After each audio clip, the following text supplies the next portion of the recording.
Hello everyone, welcome to the channel Bot Bros where automation meets the actions. Thanks for your love and the support for our first video that is on the interview preparation series RE Framework Part 1. So this will be the continuation to the same series which is RE Framework Part. In this video we are going to look out for the questions that are asked from the interviewer to the beginner to the mid level. So without wasting time, let's get started. First question is, if any exception happens in it, what the next? If any exception happens in the get transaction, what the next? Third question is, if we stop the running process from orchestrator, we chooses the RE framework, what happens next in the process? Fourth question is, if we kill the process, then what about the current transaction? Will it succeed or the fail? If any exception happens in process, how does the workflow behaves, or the how workflow will be the flow, right? And what do you mean by the max consecutive system exception number and the max retry number? So which is the major ask for from the interviewer? And seventh question is, what will be the priority if I set retry in config 2 and orchestrator 3, which will be used? Okay, so this is the another question, so which is the major ask from the interviewer. Okay, and if he asks the why, right, so I will tell you how you can answer for this cross questions. Okay, let's begin from our first question. Let's get started with our first question, that is the what happens if in initialization system exception happens. System exception occurs in initialization, what will be the next steps? So as we know, RE framework is built over the state machines, and we can connect the one state to the another states, right, with the multiple transitions in between. So the initialization is connected with the end process and get transaction data with the help of these two transactions. Okay, successful and the system exceptions. And let's see how the init state will be behave when there is a system exception happens. As we know, all the states in the RE framework, that all the flows workflows in the states, each states, right, that are invoked under the try class. So whenever there is a exception happens in the try, right, so in init, just we are reading the configuration file, we are just like assigning all the variables values there, right, which are needed for the initializations, or we can say we are just launching all the application or the browsers that are needed. So any exception happens for that, right? So in this try catch, we can see there is a catch section, right here. In the for this, we are assigning system exception is equal to exception that is going catched, right? So due to this, now the process will go to the end if there is any system exception. If you open this transaction, right, it will say that system exception is not nothing, means system exception is something, there is some value for the system exception, right? So that's why this variable is set to system exception is something, and process will go to the end state. Okay, if we see these success states, right, which go to the get transaction data, you can see here system exception is nothing, it is assigned. Okay, so we are using the same variable system exception in both transitions, right, to go to the end and the transaction. In the for the end, we are using the system exception is not nothing, means there is some value, right? And if to go to success, so we will assign system exception is nothing. Okay, means there is no any system exceptions. Okay, with that, let's move to the next question, that is related to get transaction data. If any exception happens in a get transaction data, how the workflow will behave, right? If you can see, get transaction data is connected with the two states, that is the end and another is the process, right? So what are actually the node data here? It's saying the new transaction, right? So let's see in the get transaction data workflow what happens. You can see this workflow is also in the try class block. Okay, you can see here invoke get transaction data. Okay, so first we this basically workflow is designed for the queue items, right? So if any exception happens while dealing with the queue items, or we are modified for something else using the Excel, or if any exception happens on that, right, so it is catched in this catch section. But you can see here, right, we are not assigning any system exception variable here, we have the transaction item variable, right, that we are assigning to nothing. Okay, they have specified also in assign activity and the process could not get a new transaction. So if any exception happens in invoke get transaction data, right, at that time we are assigning this transaction item as a nothing. Okay, this transaction item variable is responsible for each fetching each and every new transaction items, right, in a get transaction workflow. Okay, so if any exception happens, we are not assigning here any system exception value, we are just creating transaction item is nothing. Okay, so then next step what will happen? Okay, you can see here no data. Process will go to the end state by saying no data. Why? Let's see.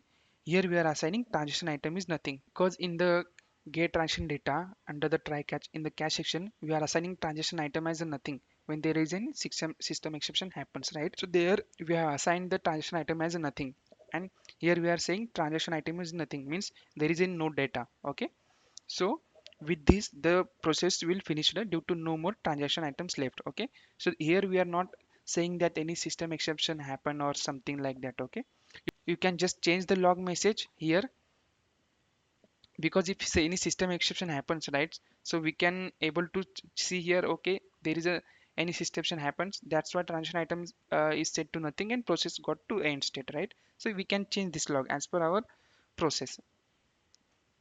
Now we'll check the how the process is going to move over the process transactions. If you open this transaction, right, so here you can see transaction item is not nothing, means transaction item is something. We have some data that is fetched from the queue items or any type of like data types you are using, or from the excel, or we are using files under files, any type. Okay, so there is some transaction item, so that's why we are saying transaction item is not nothing. We have some transactions, that's the way we are going to the process transaction by saying that there are new transaction. Okay, so you got it. We are here, we are not using any system exception variable, because interview is going to focus on that how you are answering the questions, right? So he is interested, you can tell like that in the cache sections we are assigning transaction item is nothing. So this like this statement is very important. We are assigning transaction item is nothing, that's the reason process will go to the end process by saying there is a no data. Okay, so this statement is very important, so please remember this one while answering to this question. With that, let's move to the next question. We have two more questions related to get transaction data here actually. So I will specify. Third question is the if we stop the running process from orchestrator, how the process will behave. And another question is if we kill the process from the orchestrator or the terminate, how the process will behave. Like, so here interview is interested to check like how you will answer for these questions, like what will happen about the current transaction item, right? There is a current transaction item is going, and when we stop or kill, what about that transaction item? Okay, so let's see. We'll check first of all first scenario here, that is the if we stop the process from the orchestrator, what will happen. So if you stop the process, right, here we have the one activity called check stop signal. Okay, here the signal is getting received, so whenever user stop the live running process from the orchestrator, so this signal is received here, and we have the variable here should stop. So okay, it's a boolean variable, and if we come down and see here, after getting should stop signal we will come to the if activity here. So here just renamed for should stop or the get next, right? So if we check in the should stop, like I will just modify a little bit to get clear. Okay, true. Suppose the any process is stopped from the orchestrator, so should stop becomes the true, right? And if it is true, in the then part we can see here we are assigning the transaction item is nothing. Okay, because the there is stop signal, right? So we wanted to go to the process to the end and close all the application and stop the process. So at that time we are just assigning transaction item is equal to nothing in the then. Interview will check that how you will answer this question.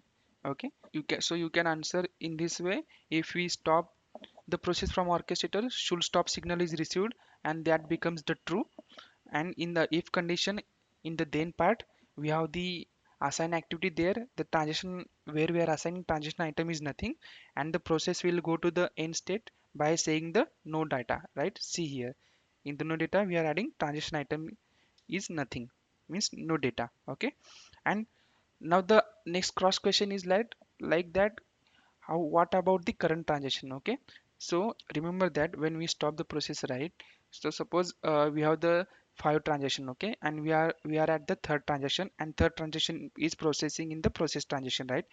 And we stop the process from the orchestrator, right? So at that time now process will get stopped, but first of all it will complete the third transaction that is running in the process. Okay, after running, suppose it will get success or business exception or system whatever happened, right? So when it will go to the get transaction data, because at then all the three states where that are connected with the gate, right? So when it will come to the get action data, at that time it will check there is a check stop signal, okay, and it will become the true, and the process will go to the end state, okay. And let's move to the next question. That is also a cross question actually. If we kill the process instead of stop, which is running in the orchestrator, what will happen? So what about the current transaction actually, okay. So now forget about this. Process will not come here. Suppose we have the again the five transaction items are there. We are at the third, right? And the third transaction in the process. We are at the middle stage of the processing, right? The process will get killed at the same time. It will not process the current transaction, that is the fourth transaction. It will not wait for the current transaction to be get completed, okay. So that is the difference between stop and kill. If I tell in short, so difference between stop and the kill process, if we will stop the process that is running from the orchestrator, so current transaction will get completed before moving to the next, the process will get stopped, okay. And suppose if we kill the process from the orchestrator, the process stopped immediately. There will be no movement for regarding the current transaction item, okay. It will not get completed. It will not allow time for to get completed. So with that, let's move to the next question. So our next question is, if there is any exception happens in the process transactions here, might be business, it might be system, or any kind of that you define while designing the business process, okay. So that happens, then how the workflow will behave, right? So if you see from the top itself, right, you can see this process transaction is connected to the gate while there is a business exception. You can see here business exception is not nothing, okay. And if there is any system exception happens, this process is connected to the initialization. You can see these transitions, system exception is not nothing, means there is something, there is some system exceptions, that's why it's going to the initializations, okay. So let's see in the process transaction how it is defined.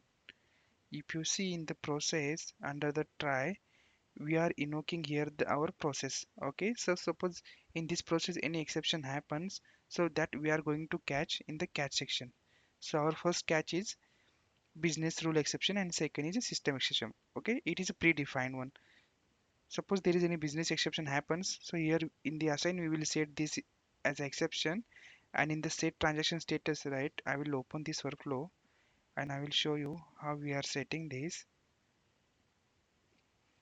Here we are setting the status of this current transaction item, okay, as a failed in case of business exception, and we are assigning reason as business exception dot message. So dot message is another, we can say, as an extension that we can apply to get the message that contains in the business exception, okay. And let's come out of this. After there is a after business exception, so there is a system exception, okay. So here we are setting, if there is any system exception happens in the process under the try block, that is here under this try block, so that is going to catch in this catch section under the system exception, and we are assigning here value. And for this also we are invoking the same workflow.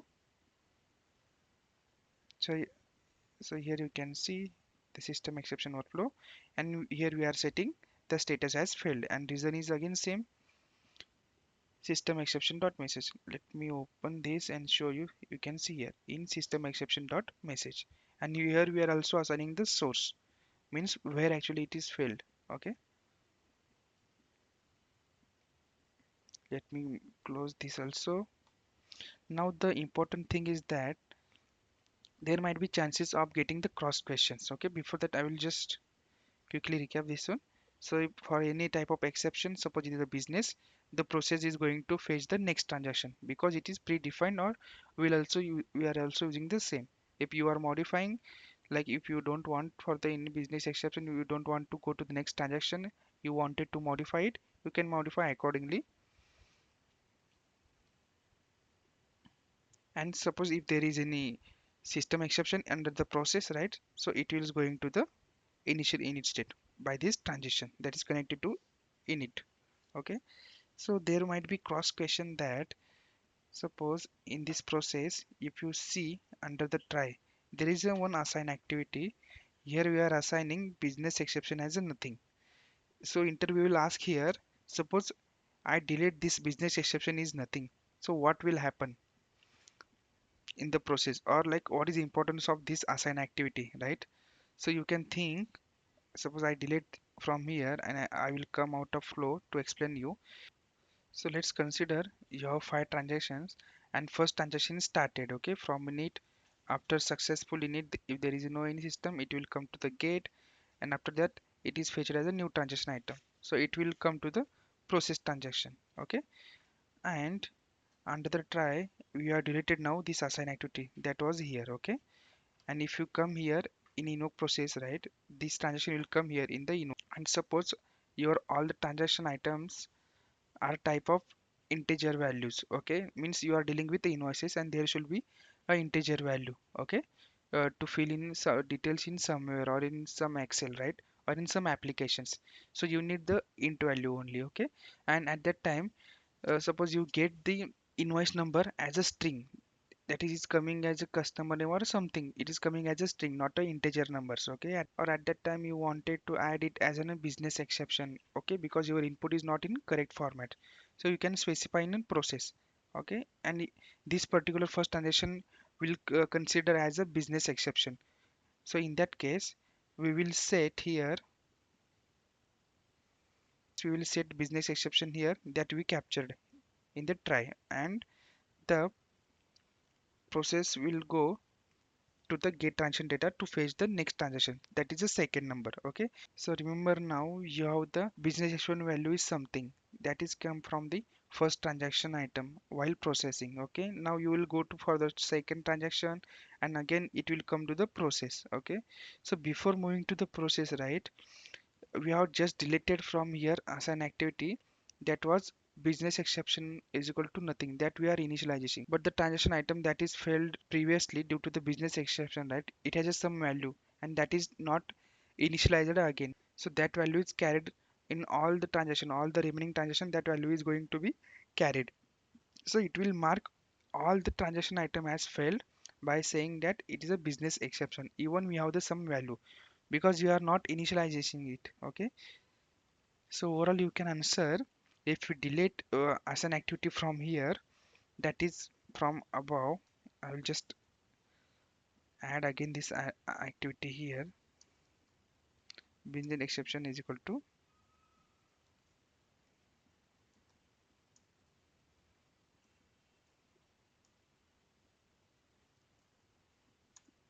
business exception is equal to nothing, okay. So if we delete this value, so it is not going to initialization for each transaction, it will not initialization business exception as a nothing, so it is going to carry forward. And that's why the other transaction items values also get failed due to business exception, because we are not initializing as a nothing, okay. So it will fail and the process will flow in the loop until the transaction get completed, that is from the gate it will come to the process, then business exception, then the gate, until all the transaction item get completed. With that, let's move to our next question. So our next question is, what do you mean by max consecutive system exception number and the max return number? So before that, let's open the config file. You can find this here in the project folder. Under the data, you can see config. Just open it. In the constant, you can see max return number and the max consecutive system exception. I'll just highlight it. It's little dark. Yeah, okay. So see max return number and the max consecutive system exception. So let's talk about first max consecutive system exceptions. So you can see in the description itself the number of consecutive system exceptions allowed. So the max consecutive system exception number is the number. Suppose if you are going to set it as a 3, so it will allow continuously maximum 3 system exceptions. Okay, that happens continuously one after the another. And after the third one, right? So it will reach to the its limit and the process will going to the end. Okay, because we are setting it as a some value, okay. If it is a 0, then we are not going to take it in considerations. So let me show you where actually this condition is defined. Let's open initialization workflow. If you come little bit down, here you can see if max consecutive system exception exceeded, and I will open this condition, and you can see from the config max consecutive system exception is greater than 0. Okay, it should be greater than 0. So if it is a 0, then that condition is false, so it is not going to under that condition. But it is something, suppose it is a 3 that we discussed before, then it has a value greater than the 0. Okay, and also consecutive system exception is greater than or equal to config value. Consecutive system exception means, so it is a variable actually. You can see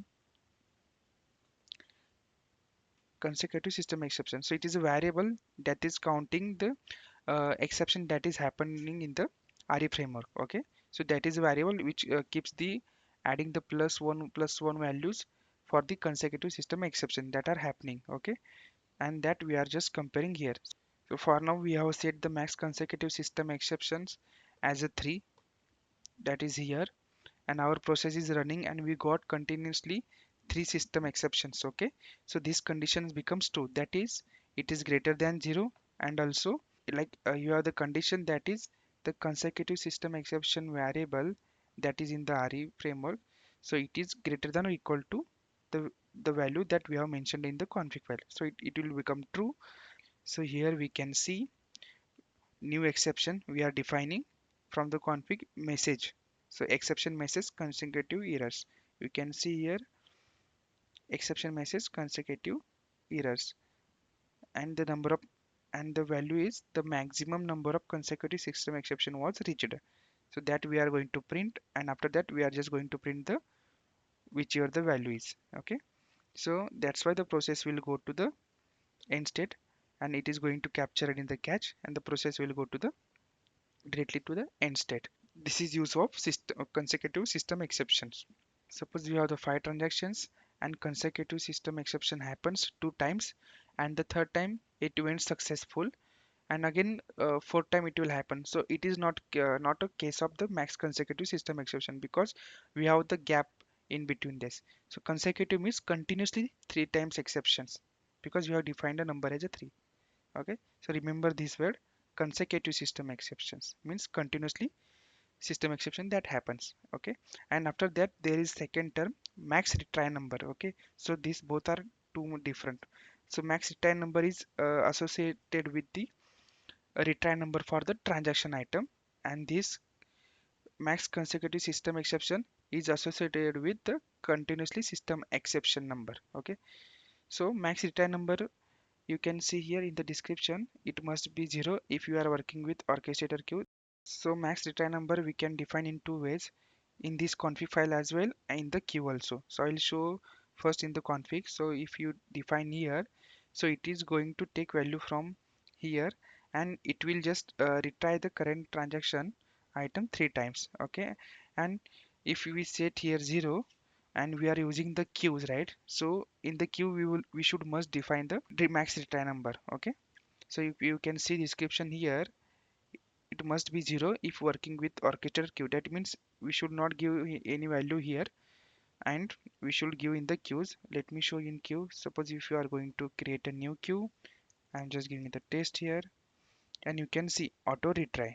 Okay, so max number of retries. So here you can specify how many try you want, like suppose 3 or suppose 4 times you wanted to retry current transaction item.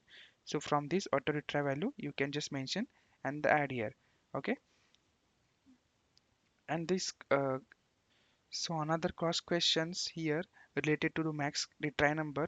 So it is also interviewer's favorite question, that is if we define the max retry number in the config file, suppose 2, and if we are going to define in the orchestrator uh, also, suppose it's 3 or it is suppose we are taking the example as a 4, and when the process runs and suppose there is any system exception happens or any exception happens, at that time which value our process will take, that is a 4 from the orchestrator queue or that is a 2 from the max return number that is we are going to define in the config file constant sheet. So answer is that if suppose we define any value in the config sheet, right? So bot is not going to give the priority for this. Suppose you are going to make here 10, so bot is not going to give the priority here.